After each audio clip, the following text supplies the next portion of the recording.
नमस्कार, मैं हूं आरजू अंसारी और आप देख रहे हैं राष्ट्रीय जगत विजन न्यूज। छत्तीसगढ़ के उप मुख्यमंत्री विजय शर्मा ने पूर्व मुख्यमंत्री भूपेश बघेल के घर ईडी की छापेमारी पर प्रतिक्रिया दी है।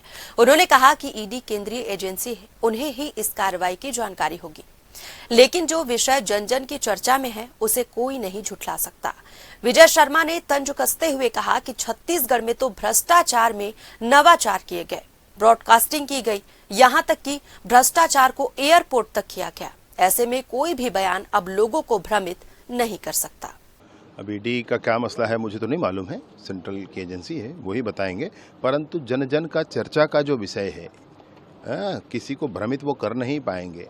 जिस तरह का भ्रष्टाचार किया गया है, भ्रष्टाचार में नवाचार किए गए हैं, भ्रष्टाचार में ब्रॉडकास्टिंग की गई है, भ्रष्टाचार एक्सपोर्ट किया गया है, कॉन्सेप्ट सब जानते हैं भाई।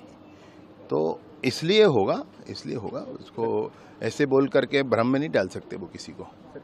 फिलहाल इस खबर में बस इतना ही। देश प्रदेश की खबरों से अपडेटेड रहने के लिए हमारे चैनल को सब्सक्राइब करें और नए खबरों के नोटिफिकेशन के लिए बेल आइकन जरूर दबाएं। नमस्कार।